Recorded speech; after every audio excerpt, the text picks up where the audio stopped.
So here's the thing. I think that we need to talk about this game because it was certainly the most shocking loss of the week, unless you were myself and Richie, who predicted exactly what was going to happen. Indiana Jones, all right, rolls on in. New England Patriots? Daniel Jones and the I Indianapolis told y'all. Colts. What and did I the say, TD? Indianapolis Colts. Everyone in here, all right, show some humility, all right? Take some accountability and identify yourselves in the chat if you were to say one of the three phrases. Dan, you don't know ball. Dan, the Colts aren't beating us. Dan, the Dolphins are going to destroy them. Show some humility. Show some accountability. You know what they called us, Dan? And let yourself... Haters. Haters. They called us haters. Because I was picking against the Dolphins. We're haters. We tried to tell you that these fools were going to get destroyed. TD, thoughts on the game? Go ahead. Sunday morning, I actually knew we were going to lose whenever I realized they were like doing some ceremony with Jim Irsay and Peyton Manning. And I was like, oh, the classical, inductee, win the game, cheer the fans. The NFL, they played their role in this one. Listen, the Dolphins absolutely stink. Okay.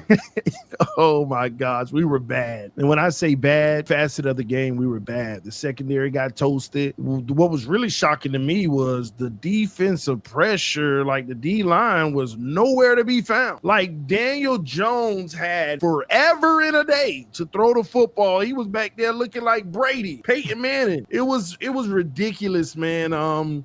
They ran the ball well enough, but Danny Dimes really stuck it to us, to be quite honest with you. And on the offensive side of the ball, ain't nothing new under the sun. Tua was garbage. He was absolute garbage in this game. But y'all know how Tua is. He's going to have garbage games. He's going to have great games, but it is what it is. He gave us a garbage one. So good thing is we got the Patriots coming up, so we finally get some relief. But outside of that, man, it was just a bad performance through and through. And the O-line, guess what? Tua was the second least pressure quarterback in the NFL, and Dolphin fans complaining about the O-line. The entire NFL was running for their life this weekend. The entire NFL, okay? And you would think that Tua was one of the worst, but he was the second least pressure. They just played bad. They were as bad as you could have ever imagined. Nobody could have seen this coming. And yeah, you could have maybe thought we were going to lose, but you didn't see it happening this way, okay? Mm-hmm. So we know ain't nowhere to go but up, and we're going to be okay, though. I don't think it's panic mode because we already know Tua ain't our future. We could still salvage our season in the division and try to win it, but they're going to have to restructure this whole thing next year. Y'all, you can laugh all you want. You can laugh all you want. I can't stand neither one of y'all. See, you got to put in the thing at the end thinking that, So the one thing that would have pissed me off was his press conference after the game. Oh, I didn't even get into that. Oh, man. Well, Tua was basically just like, yeah, I want to make sure that those same guys are watching tape, all right? I'm going to pay attention, close attention. Dude's trying to act like he was the only one that provided anything for that team, but quite frankly, he was the reason why that team was so pedestrian. Xavier Howard even came out and just said, yeah, we had Tua absolutely buzzing all game, completely a ball of anxiety. Xavier Howard saying that, dude spent the year off, probably traveling the world for all we know. Who knows what hobbies he picked up? Dude, get that guy out of your organization. I hope that you don't. I hope that you keep him for the foreseeable future. But holy hell, dude, objectively speaking, get that head coach out of there and start eyeing an actual quarterback and a head coach that can give you more consistent football, because it's literally a circus over in that organization. It's a circus. Yeah, Sellers is better than Josh Allen, so that's what we need to go after. Ooh, he's already looking at the draft, man. He's already looking at the draft. Look at that. We're gonna win the division and have to. Well, look, my take on this game is simple, man. This is what happens, TD. I hope this is a learning experience for you. Okay. Before you do this, Richie, you and Kobe, no. Just be careful. Just be careful. Listen. I'll say this. I don't have a floor to stand on. My team did not win. We're all 0-1. Okay, if you want to make this about the Jets, make it about the Jets. But it has nothing to do with the Jets. We're talking about the Dolphins here. Okay, what I'm about to say here is simple. What you did, and so many Dolphins fans did, is setting up for exactly what happened. You look past this Colts team. Oh shit. Get the Colts? Oh, easy. That's what you did. You didn't even give them a chance in this game in your brain. That right there, that is the mindset that you cannot roll with. You have to respect your opponent.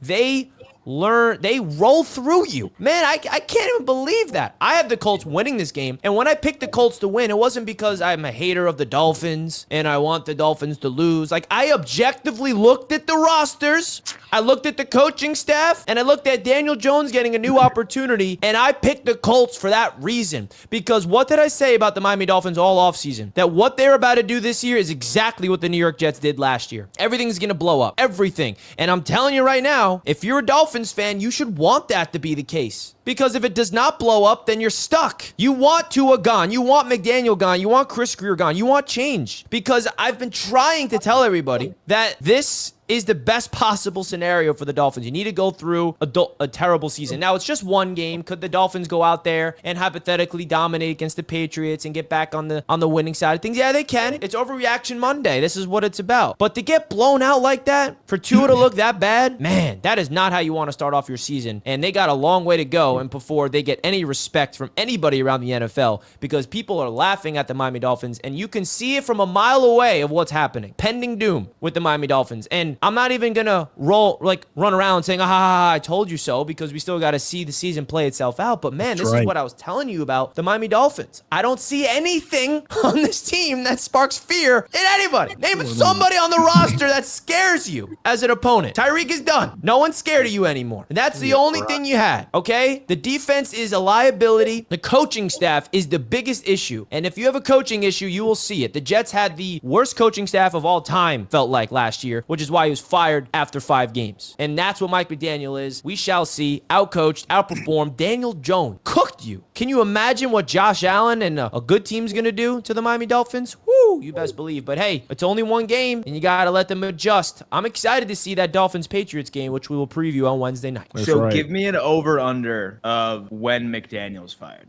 Who, me? Like what week? Yeah, what week? We'll set the over under at week 8. Yeah, it's a good one. No, I'm going 6. Ooh, you're going the weeks, under. Wow. He's taking the under on that one. Me, I think it's going to be when he loses to Buffalo in Miami. So, when he loses to Buffalo in Miami, I think that's the game where, everyone's like, okay, screw this. It's not going to make it there, though, Dan, because they already will not expect that to happen. Yeah. I'm going over. If you look at our schedule right now, first of all, let me tell you this. This week, that's going to tell you everything you need to know. Because if we lose to the Patriots, yeah, they're going to already have a date penciled. They're going to be like, oh, it makes sense here. Because if we lose to the Patriots and we go to Buffalo and lose, and then we lose to the, oh, man, it might be week 4. If you lose every game in the division, yeah. It might be week 4 if we lose. If we start 0-4, this week is the key, the Patriots game, to the timeline. Okay. Dude, this is insane. Colby, thoughts on this game? The Indianapolis Colts, Miami Dolphins. Yeah, look, I had the Miami Dolphins winning this game, and it's week 1, and it's hard to know what exactly teams are going to be. I think that there's a lot of moving pieces for the Colts, and so I trusted Miami in this game, and I trusted more specifically their offensive firepower. I just thought that they were going to do what they do every single year, and Tua and Tyreek, Waddle, and that running game and McDaniels, they're going to look good, and they're going to put up enough points to where we're going to think, okay, maybe the Dolphins are back, but let's just see how this goes. But that's not what happened here, and I think a big part of that is because there's no identity for the Miami Dolphins, and this is something we've been saying for a long time, ever since you guys crapped the bag last year. Who are the Miami Dolphins? What are you guys built upon? Who on your team is supposed to rally that team together and make them believe in something? Because is it supposed to be Tua? Because it's certainly not. I'm really looking at the Miami Dolphins and I'm asking myself, who is that team supposed to be? And the reason that you guys got blown out against the Colts was because of that. No player has a direction. There's no mentality. Do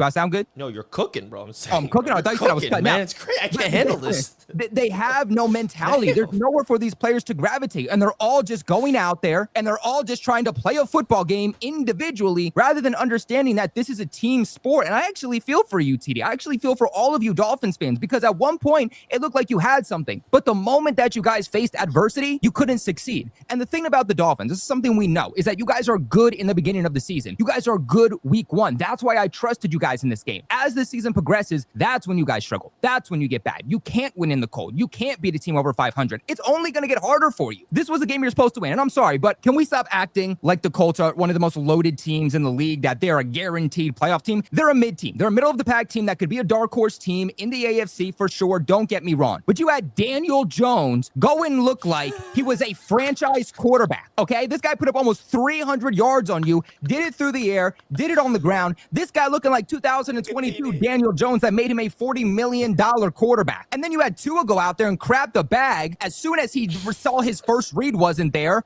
Just checked out of the game mid-play. 14 for 23, 114 passing yards, 2 interceptions, and sacked 3 times. Look, I thought that the defense was going to be the reason that this game was closer, but the defense, well, actually, no, I can't even say the defense did a job. They sucked, but your offense sucked just as bad. And that's what is shocking to me. I mean, your running game looked pretty decent. I don't think that A-Chain was necessarily bad. I thought Ollie Gordon wasn't necessarily terrible. You had enough going there, but the problem was that Tua cracked the bag too early. Your defense couldn't do its job, and then ultimately you couldn't even use the rushing attack. You were way too predictable through the air, and then when that happened, the defense knew for the Colts exactly what you guys were going to do, how you were going to do it, and as soon as they shut down Tyreek, Tua couldn't go anywhere. There's real concern for this Dolphins team, and look, I understand I'm a Patriots fan. Everybody thinks that we suck. We're never going to be good again. We obviously lost, just like the Jets did. We'll talk about the Patriots and the Jets when the time comes, but right now we're talking about the Dolphins. And the truth of the matter is that Dolphins fans, don't get mad at me for saying it. Don't get mad at Richie for saying it. Don't get mad at Dan for saying it. Don't even get mad at TD for saying it. This is where your team is because your coaching staff put this team here. They don't have lack of identity. We're all talking about Tua and the team needs to move on. The first thing this team needs to do is figure out what the future of Miami looks like with that coaching staff. Once they do that, you can figure out what your identity is with or without Tua. But right now, it's the coaching staff that needs to get out if you guys have any chance at rebuilding and becoming a good team. Damn, drop that mic. I didn't hear a lie. I didn't hear anything like, whoa, Kobe. Okay, you can't just do that and just like, you gotta let TD rebuttal, man. TD, your thoughts. We beating y'all by 40. Yeah, okay. You can't even Did put up Colby 40. say a lie in there? Is there anything Colby said where you're disagreeing with? Listen, I mean, he's right, but wrong. I mean, he kind of like say it as if that's what it's gonna be moving forward. It's early, like y'all. What gives you hope? What in this game give you hope? Based off of what happened last season, You're what gives right, you hope? Kobe. You're right. I came into the season with hope. I don't have no hope. It's like okay. It's impossible to continue what just happened. Like if that keeps happening, we in the matrix, man. Something going on, something happening. I gotta see one more week. Division opponent, Patriots. Cause Tua don't lose to the Patriots. So well, he lose the Vrabel, but not the Patriots. So this is gonna be the week that gives me everything I need. Okay.